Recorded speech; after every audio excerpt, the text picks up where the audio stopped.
Film की शुरुआत में हमें फिन नाम के यूनिक रोएदार क्रिएचर्स के बारे में बताया जाता है जो सभी के घरों में रहा करते थे, पर इस बारे में किसी को पता नहीं था क्योंकि कोई भी उन्हें देख नहीं सकता था। वो इंसानों के घर में शांति से रहा करते थे और घर में होने वाले हर छोटे बड़े गड़बड़ को ठीक करने के लिए जिम्मेदार थे और इसी में उन्हें खुशी मिलती थी। पर वहीं एक घर में हम फिनिक नाम के एक फिन को देखते हैं जो बाकी फिन से बिल्कुल अलग था और उसे इंसान और उनके द्वारा किया गया शोरगुल बिल्कुल पसंद नहीं था। इसलिए जब कभी भी कोई नया किराएदार उस घर में आता था तो वो उन्हें डरा कर भगा देता था, इसलिए सभी उस घर को हॉन्टेड मानते थे। दूसरी ओर हम उसी शहर में हाल ही में मूव हुए एक फैमिली को देखते हैं जिनमें एक कपल और उनकी एक डॉटर क्रिस्टीन थी जो अपने आप को एक डिटेक्टिव मानती थी। क्रिस्टीन के पेरेंट्स प्रोफेशन से एक्टर थे, इसलिए वो सीधा अपने एक रोल के लिए ऑडिशन देने के लिए एक स्टूडियो जाती हैं जहां ऑलरेडी एक क्राइम टीवी सीरीज की शूटिंग चल रही थी।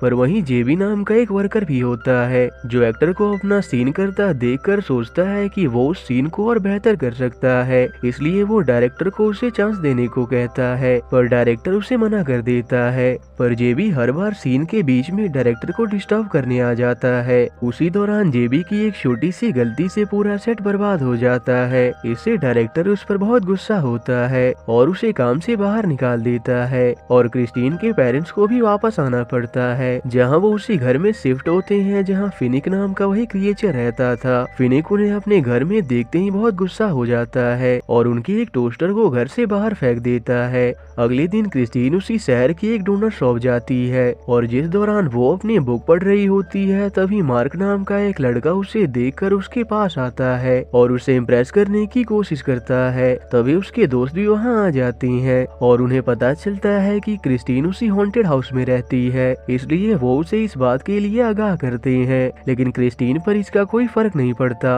और वो वहाँ से चली जाती है। पर उसी दौरान वो अपनी बुक वहीं भूल जाती है। क्रिस्टीन के घर आते ही उसके पेरेंट्स अपने शूटिंग के लिए बाहर चले जाते हैं। इसका फायदा उठाकर फिनिक क्रिस्टीन को बुरी तरह से डराने का फैसला करता है और उसे डराने के लिए हर मुमकिन कोशिश करता है, पर क्रिस्टीन को कुछ गड़बड़ लगता है। उसी दौरान फिनिक पर्दे में फंस जाता है और वहाँ से भागने लगता है, पर क्रिस्टीन भी उसका पीछा करती है और जब वो अपने सामने फिनिक नामी उसी क्रिएचर को देखती है तो हैरान हो जाती है। यहाँ फिनिक को समझ नहीं आता कि क्रिस्टीन उसे कैसे देख सकती है, पर तभी उसे पता चलता है कि भागने के दौरान उसके कुछ बाल क्रिस्टीन के हाथ में आ गए थे और जिस किसी के भी पास फिन के शरीर का बाल होता है सिर्फ वो ही उन्हें देख सकता है, इसलिए क्रिस्टीन उसे आसानी से देख सकती थी। क्रिस्टीन को जब इसका पता चलता है तो वो उसका बाल लौटाने से मना कर देती है। तभी वहाँ फिनिक के पड़ोस के दोस्त आ जाते हैं और क्रिस्टीन को पता चलता है कि उसके जैसे और भी फिन्स हैं, पर फिनिक के दोस्त के सामने वो ऐसा एक्ट करती है जैसे वो उन्हें देख नहीं सकती। इसके बाद फिनिक अपने दोस्तों के साथ फिन्स के वीकली सीक्रेट मीटिंग में चला जाता है जहां बाहर के सारे फिन्स मौजूद होते हैं। वहां फिन्स सभी से इस बात को छुपाता है कि उसके घर की एक लड़की उसे देख सकती है। क्रिस्टीन भी चुपके से वहां पहुंच चुकी थी, पर जब वो सबूत के लिए उनकी तस्वीर लेती है तो वो इनविजिबल होने के कारण फोटो में नजर नहीं आते।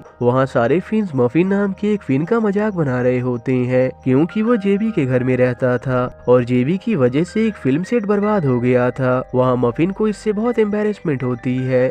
क्रिस्टीन को वो फिन्स बहुत इंटरेस्टिंग लगती हैं, इसलिए घर पहुंचकर वो फिनिक के उस हेयर से अपने लिए एक ब्रेसलेट बना लेती है ताकि वो फिन्स के बारे में और जान सके। अगले दिन मार्क क्रिस्टीन की बुक लौटाने के बहाने उससे मिलने आता है, पर फिनिक को ये बिल्कुल अच्छा नहीं लगता, इसलिए वो मार्क को अपनी हरकतों से डराकर वहाँ से जाने पर मजबूर कर देता है। मार्क के जाने के बाद फिनिक क्रिस्टीन से कहता है कि इस घर में कोई भी बाहरी इंसान अलाउड नहीं है क्योंकि उसे डर था कि इंसान के कारण कहीं उसका घर बर्बाद ना हो जाए। उसी दौरान वो क्रिस्टीन को बताता है कि वो ग्रास कटिंग मशीन से कितना नफरत करता है क्योंकि उससे बहुत शोर होता है। उसी दौरान उससे गलती से वो मशीन ऑन हो जाता है और वो उसमें फंस जाता है और क्रिस्टीन से उसे निकालने में मदद मांगता है, पर क्रिस्टीन भी उसके साथ उलझ जाती है और वो दोनों वहाँ के ढलान से गिरते हुए गुजर रहे एक ट्रक पर जा गिरते हैं, जिसके साथ वो एक कोल बर्निंग फैक्ट्री में पहुँच जाते हैं जहाँ के वर्कर को लगता है कि ट्रक के अंदर कोयला है और वो उसे भट्टी में डालने की अनुमति दे देता है, पर असल में उस ट्रक में बहुत से मक्के के दाने होते हैं जिसके भट्टी में जाते ही वो मक्के पॉपकॉर्न बनकर बाहर आने लगते हैं। उन पॉपकॉर्न्स की क्वांटिटी इतनी ज्यादा थी कि उन्हें संभालना बहुत मुश्किल था। इसलिए फैक्ट्री में एक भयानक विस्फोट होता है और वो पॉपकॉर्न पूरे शहर में फैल जाते हैं। उसी दौरान क्रिस्टीन को वहाँ किसी अजीब क्रिएचर के होने का एहसास होता है।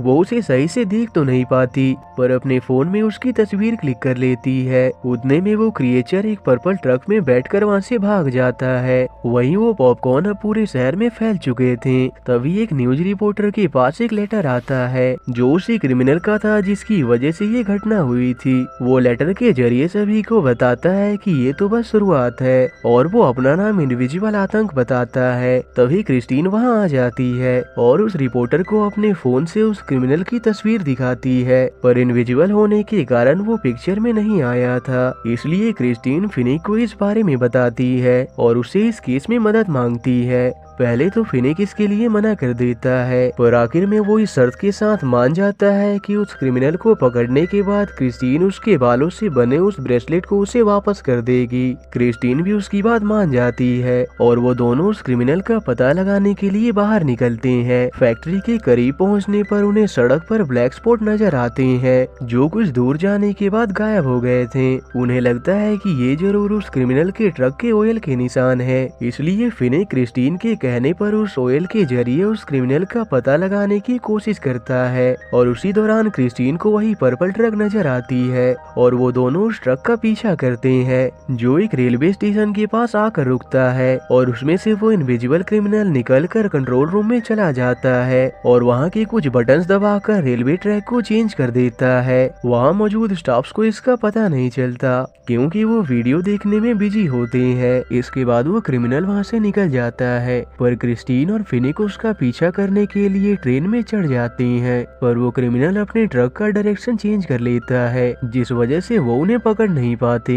वहीं उन रेलवे कर्मचारी को पता चलता है कि किसी ने रेलवे ट्रैक को चेंज कर दिया है जिस वजह से वो दोनों ट्रेन आपस में टकराने वाले होते हैं। समय रहते पहले ट्रेन के ड्राइवर को इसका पता चल जाता है जिससे क्रिस्टीन और फिनिक के साथ सारे पैसेंजर बाहर आ जाते हैं, पर फिर भी दूसरे ट्रेन के बेकाबू होने से वो दोनों ट्रेन आपस में टकरा जाते हैं और उस क्रिमिनल का प्लान कामयाब हो जाता है। ट्रेन के टकराने से मालगाड़ी ट्रेन में मौजूद फेदर्स हर जगह फैल जाते हैं, पर वो क्रिमिनल यहाँ भी नहीं रुकता और वहाँ के विंडमिल के कंट्रोल रूम में पहुंचकर वहाँ के सभी स्टाफ्स को बंदी बना लेता है और फिर से विंडमिल के कनेक्शन में फेरबदल कर देता है जिससे विंडमिल के ब्लेड तेजी से चलने लगते हैं और ट्रेन से गिरे पंख तेज हवा के कारण पूरे शहर में फैल जाते हैं। वहीं फिनिक और क्रिस्टीन विंडमिल के बने टोर्नेडो में फंस जाते हैं, पर बहुत मुश्किल के बाद वो फाइनली उससे बच जाते हैं और कंट्रोल रूम में पहुंचकर विंडमिल को बंद करवाते हैं जिससे शहर की तरफ बढ़ता वो टोर्नेडो थम जाता है। इसके बाद क्रिस्टीन अपने मॉम को कॉल करती है जहाँ उसकी मॉम उसे बताती है कि आज हम जिस एपिसोड को शूट करने वाले हैं उसमें बर्फीली जगह की जरूरत थी, पर इत्तेफाक से अब हर जगह पंख फैल चुके हैं जिससे देखने में वो स्नो की तरह नजर आ रहे हैं। अब आगे पता नहीं विस्फोट होगा या सुनामी आएगी। ये सुनते ही क्रिस्टीन को समझ आता है कि वो इनविजिबल क्रिमिनल टीवी सीरीज की कहानियों का सहारा लेकर ये क्राइम कर रहा है, इसलिए वो उसके अगली चाल का पता लगाने के लिए स्टूडियो के स्क्रिप्ट रूम में पहुंचते हैं जहां से वो क्रिमिनल पहले ही जा चुका था। पर वहीं क्रिस्टीन को स्क्रिप्ट से पता चलता है कि उस इनविजिबल क्रिमिनल का अगला चाल व्हील्स के द्वारा शहर को तबाह करना है। तभी उन्हें वहाँ से मेले में लगे फेरिस व्हील नजर आते हैं जिससे वो समझ जाते हैं कि वो क्रिमिनल उसी फेरिस व्हील का यूज करने वाला है। वहाँ से बाहर आने पर उन्हें वही पर्पल ट्रक मिलती है जिसकी उन्हें तलाश थी। क्रिस्टीन उसके अंदर जाकर उसकी छानबीन करने लगती है, पर उसी दौरान वो गलती से उसमें बंद होकर ट्रक के साथ जाने लगती है। ट्रक के रुकने के बाद जेबी क्रिस्टीन को बाहर निकालने आता है, उसके साथ मफिन भी होता है। क्रिस्टीन जेबी को सारी बातें बता देती है और उसे पता चलता है कि जेबी ने भी उसी की तरह अपने हाथ में ब्रेसलेट पहना था। वहाँ क्रिस्टीन को पता चलता है कि असल में मफिन और जेबी ही इनविजिबल आतंक थे। ये सुनकर वो बहुत हैरान होती है, पर वो वहाँ से कहीं जा नहीं सकती थी। वहाँ जेबी उसे बताता है कि मैं पहले ऐसा बिल्कुल नहीं था, पर सभी ने मेरे टैलेंट का मजाक बनाया। तब से मैंने फैसला किया कि सभी टीवी पर नकली विलन्स को देखते हैं, पर अब वो असली विलन को भी देखेंगे। मफिन का भी उसके दोस्तों ने बहुत मजाक बनाया था, तब उसने जेबी को अपना दोस्त बनाया और इस तरह से उन दोनों ने मिलकर ये क्राइम किया। उसके घर में क्रिस्टीन कैद हुए कुछ फिन्स को भी देखती है जिस जिसे जेबी ने कैद कर रखा था और उनके बालों का इस्तेमाल करके उसने अपने लिए कॉस्ट्यूम बना लिया था जिससे वो भी फिन्स की तरह गायब हो सकता था। तभी फिनिक भी उनका पीछा करते हुए वहाँ पहुँच जाता है, पर जेबी उन दोनों को भी जाल में कैद कर देता है और क्रिस्टीन के हाथ से वो ब्रेसलेट लेकर फिनिक को अपने ट्रक में बंद कर देता है ताकि जरूरत पड़ने पर वो उसके बाल भी निकाल सके। रास्ते में मफिन को लगने लगता है कि जेबी के शहर बर्बाद करने से उसके फिन दोस्त भी खत्म हो जाएंगे, इसलिए वो जेबी को ये करने से मना करता है, पर जेबी उसकी बात नहीं मानता और उसे परेशान होकर गुस्से में उसके बालों को भी निकाल कर फिनिक के साथ बंद कर देता है। वो फिनिक के भी हेयर्स निकालने की कोशिश करता है, पर वो उसे धक्का दे देता है। इससे गुस्सा होकर जेबी वहाँ आग लगाकर फिनिक और मफिन को मरने के लिए छोड़कर वहाँ से चला जाता है। उस बीच मफिन तो वहाँ से निकल जाता है, पर फिनिक जब उससे मदद मांगता है तो वो वहाँ से भाग जाता है,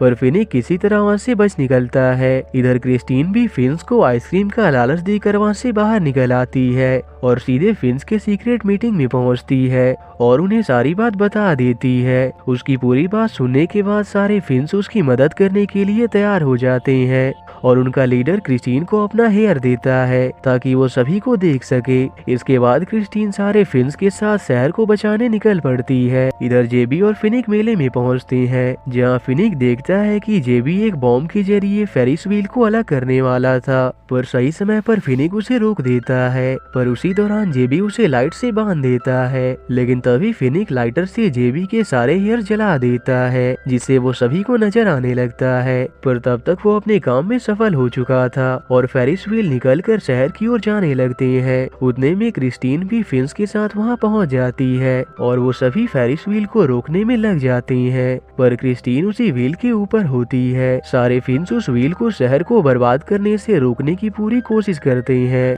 उसी दौरान वो व्हील स्टूडियो तक पहुंच जाता है, जहां क्रिस्टीन को खतरे में देखकर उसके मॉम डैड किसी तरह से उसे बचा लेते हैं और वो व्हील पानी में चला जाता है। दूसरी ओर वो सारे फिन्स जिनके जेबी ने हेयर निकाल लिए थे वो उस पर हमला कर देते हैं और थोड़ी देर बाद ही पुलिस वहां आकर उसे पकड़ लेते हैं और इस तरह से क्रिस्टीन और सारे फिन्स शहर को बचाने में कामयाब रहते हैं। इस पूरे जर्नी के दौरान क्रिस्टीन और फिनिक बहुत अच्छे दोस्त बन चुके थे, इसलिए फिनिक क्रिस्टीन के पास वो हेयर्स रहने देता है ताकि वो उसे हमेशा देख सके और इसके बाद वो दोनों दोस्त की तरह साथ में रहने लगते हैं और अंत में फिनिक और क्रिस्टीन की मदद से उन फिन्स के बाल वापस से ग्रो हो जाते हैं और इसी के साथ ये मूवी यहीं एंड हो जाती है।